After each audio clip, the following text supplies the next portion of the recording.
I made a video, a short, talking about how to learn faster. And this is a response to a comment that somebody made. So Johnny Gibbs 7709, he said, so there's the video that I made. He said, greatly expanded upon, can you please make a concrete example, like for handstands, for instance? What would tweaking that training look like to adhere to a certain individual's data set?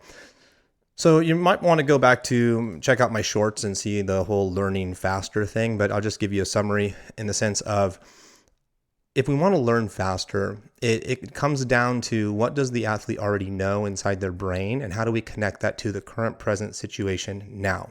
And so we have to know the data set of what's happening inside their brain to make those connections. So he wants a concrete example. I'm going to use handstands as this. And I encourage anybody to try this, and all of a sudden you're going to see results faster than probably most drills that you're going to do. Okay, but it comes down to understanding the brain. So let's dive into this crazy thought. The starting point in this conversation needs to be the athlete can do a handstand, but they cannot hold the handstand. So they can kick up, but they can't hold it. Okay, so they have the strength of the arms. We're not talking about safety here. The person is safe. They're just not going to be able to hold the handstand. Never held the handstand for 1 second. We're going to get that kid to be able to hold the handstand longer than they've ever imagined, just by connecting the brain to the actual skill. You line the students up and you say, somebody explain to me what your feet are doing. They're not going to know. They're all standing on their feet. What are your feet doing? That's the question. We're getting the brain to think. We're connecting the brain to the data set that already exists. They're all standing. Brain knows how to stand, but they're not aware of what their feet are doing. So they don't actually know what their feet are doing. It's happening on unconscious level. So I want you to look at your toes. Look at your toes and tell me what your toes are doing. Now, no one can be wearing socks. They got to be barefoot. Look at your toes. What do you see? Somebody, hopefully, somewhere along the lines will say, I see my toes moving. Okay, so, and if they don't, then look closer. Look at your toes and tell me if you see anything with your toes. Their toes will be twitching. They'll be twitching. Little tiny things. Every person's toe will have at some point one of their toes twitching. I've done this for years. If a person goes, I don't see my toes moving, go look at their toes, and eventually you're going to find some toes twitching, and you're going to point them out. That toe, that toe, that toe. And it's their own unwillingness to see. It's very important because that shows you that the person has stubbornness built inside. They're resistant. They're that type of person who wants to combat things. Totally fine. But you're identifying what's inside the brain. Okay, your toes are twitching. Interesting. Somebody explain to me what your toes are when you're in a handstand. You're in a handstand. Now, what are your toes? That's the question. I'm in a handstand. What are my toes? Notice I'm using previously learned information. You have toes. You just saw them twitching. You know that they twitch. Your body's been doing this ever since you've been standing, so it's already hardwired in your system. And I'm forcing you to identify what are your toes in the handstand. Now we're making a connection inside the brain. Somebody might get clever enough and say, oh, my fingers. My fingers are my toes. You are correct. Your fingers are your toes. See, when in our brain, when we identify our fingers as fingers, we separate how they are used and their function the moment we go into a handstand, because we no longer see our hands as feet. We see our hands as hands. And so we make our hands behave as hands. They're not. Once I go into a handstand, my hands must behave the same way my feet behave, because that's what I'm doing. See, the brain knows how to control the feet, but the student doesn't understand the correlation between their feet and their hands, so they build a wall between their brain, and they say, oh, my feet are different than my hands. Wall's been built. Brain has never made the connection because they think their hands are not feet. Are your hands feet? No, they're not. They're hands. And they've been taught that for years, right? As a kid, these are your hands. Those are your feet. So they've created a separation. So they're not connected inside the brain in functionality. But we're going to connect the function. So what are your feet doing? Oh, my toes are moving and twitching. What are your feet when you're in a handstand? What are your feet? Your hands are your feet. And what should your feet be doing? Your fingers should be twitching because they're your toes. Good. Now we've connected. And now from that point on, the brain understands the correlation. Brain goes, oh, I already know my toes twitch. I already know how to do that. I'll be fine with my fingers. So fingers will constantly be twitching. Okay, but we need to identify some more connecting points. When you are standing, where is your balance point on your foot? Don't talk about your hands. Where is it on your foot? So everyone's standing.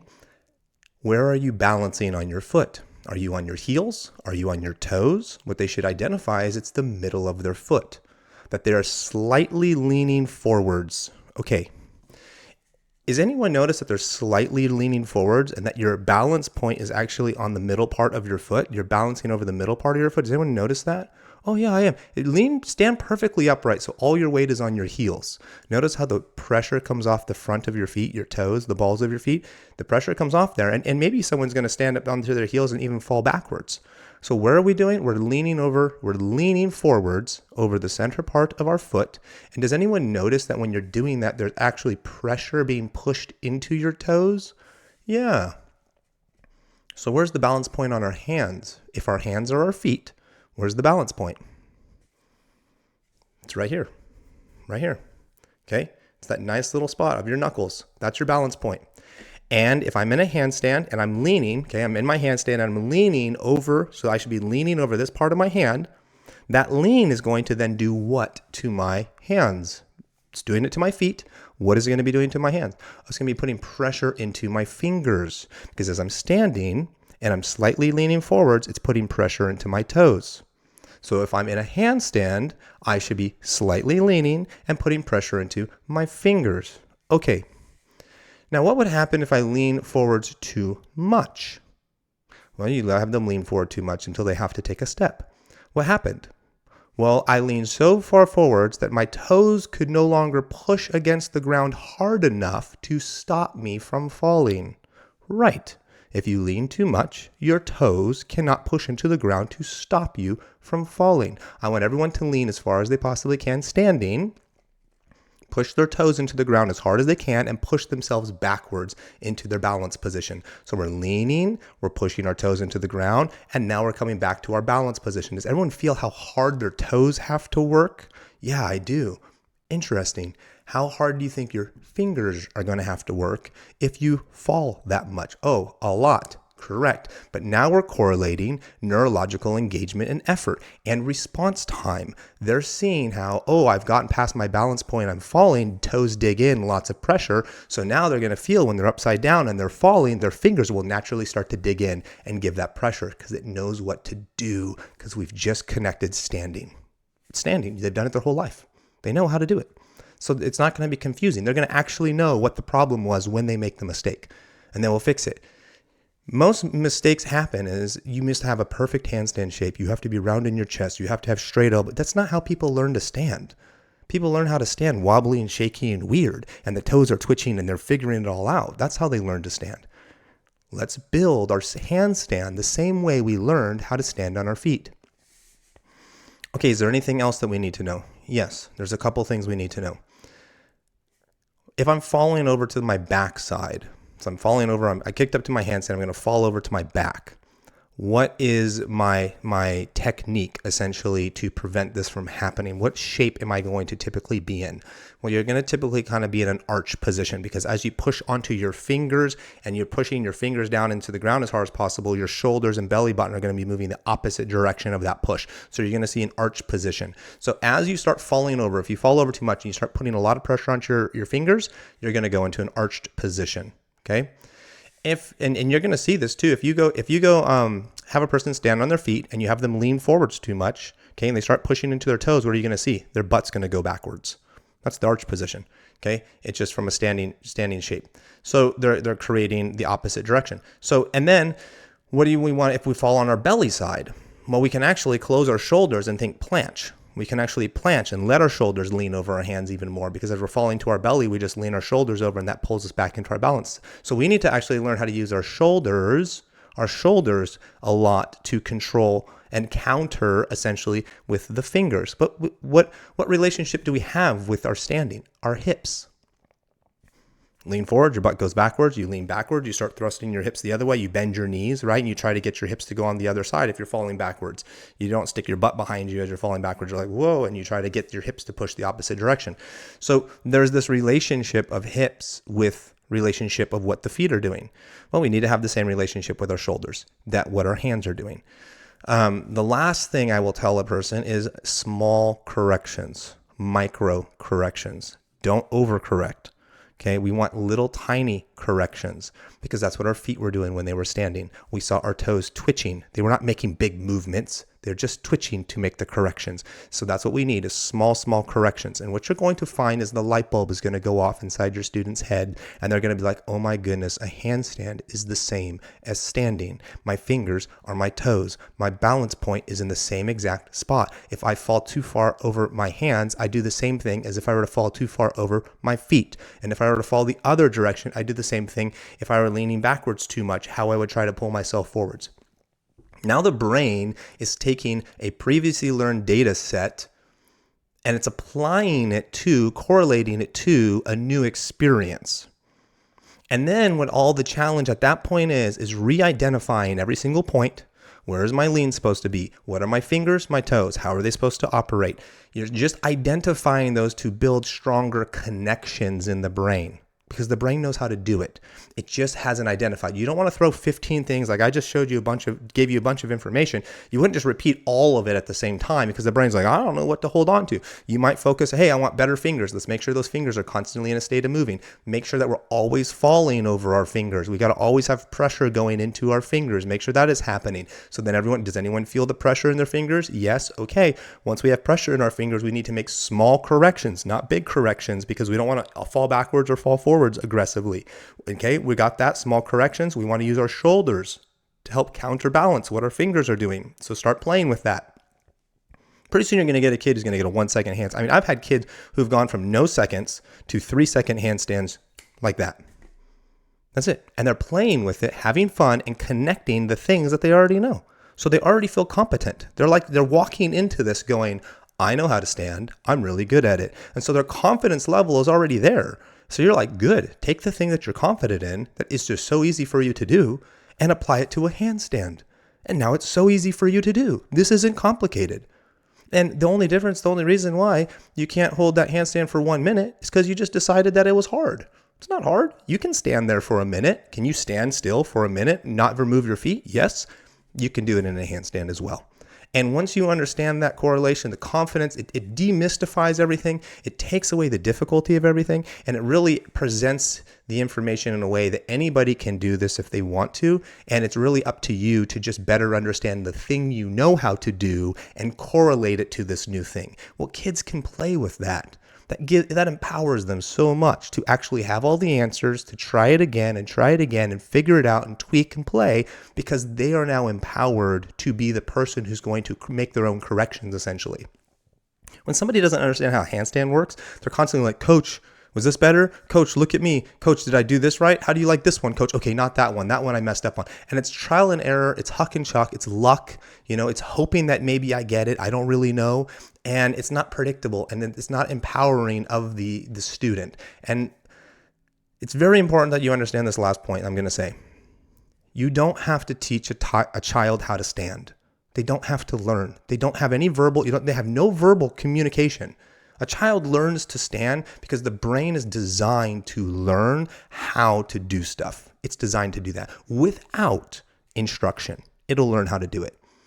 So if a child desires something on a countertop, you just put a cookie there, it's going to figure out how to put his hands up there. It's going to figure out how to pull himself up and stand on his feet. And it does it enough times, brain's just naturally going to coordinate the body and eventually get everything working in the same direction. So we don't need to overthink that, oh my goodness, I got to get all this stuff. No, you just need to correlate the previously learned experiences to whatever it is you're trying to do. And that's the empowerment. And then let the brain take over and let the curiosity and the fun be part of that story. And pretty soon you're going to have a kid who's just going to have fun kicking up the handstand and be like, oh, I need to, not overcorrect my fingers. Oh, keep my fingers twitching. Oh, make sure I lean. Oh, I was off my balance point. And they're going to be like, yeah, okay.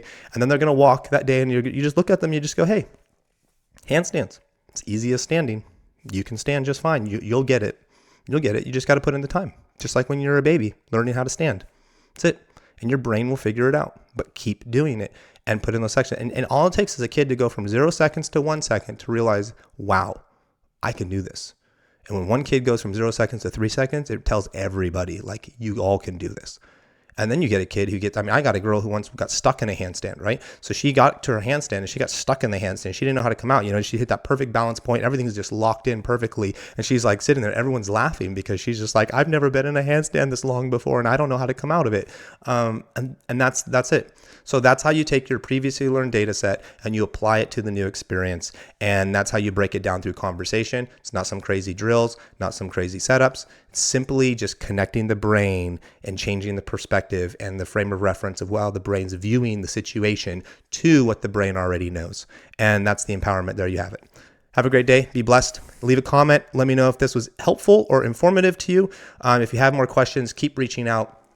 My YouTube channel is designed to basically pour everything I got into you guys. So I'm aiming for coaches who have been, 1 to 5 years coaching, who are wanting to build this into a career and want to avoid all the pitfalls that I have over the past 25 years.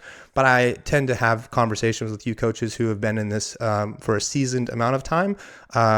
Either way, I want to hear from you. I want your feedback. Any comment you leave, it not only helps the YouTube channel, but it helps the people who are watching the YouTube channel to realize that I'm a real person engaging with other real people and that I actually do care. And so a lot of it is when you leave a comment, I want to respond because I want everyone else to understand, like, I am looking at my phone waiting for that comment. And if a lot of you notice, when you leave a comment, I'm responding within 3-5 minutes, 15 minutes, like I'm in the same day. I am getting back to you. And a lot of the comments, when I reply, I'll give you a thorough explanation and I'll brain dump a lot of information for you.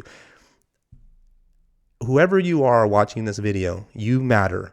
And the burnout that is coming your way of getting burnt out, repeating yourself, doing the same thing, not seeing a different result, the struggle of disgruntled parents or disgruntled students, or athletes, not feeling like you can ever please your management or whatever it is you're dealing with that is just weighing you down. And it may not be weighing you down a lot today, but do that for year 4, 5, 6, 7, 10 years in, and eventually you start to think it's normal.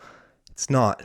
There's a better way, and it's not the normal that you want it to be. It's the suffering that a lot of people go through, and it's normal in the sense that a lot of people are going through that trial and error process, but there's a better way, and that's what I'm here for. Is I have the time and the resources to deliver this information to say there's a better way to do it, that you can eliminate the suffering that leads to burnout, essentially, the exhaustion, the feeling like you just got to do the same thing again and again and again because nothing's going to change. I just got to reteach my kids how to point their toes. They never point their toes, and I got to remind them how to point their toes tomorrow. Don't you want to get to the point where your athletes just point their toes because that's what they do and you don't have to remind them? Wouldn't it be nice to have athletes that just perform because that's who they are and you don't have to remind them to perform, to keep their chin up and their shoulders back and open up their chest and to present themselves in a confident manner? Wouldn't it be nice that just every athlete you had was just confident and you didn't have to remind them to be confident and beg and plead, oh, please, will you just be more confident in your routine?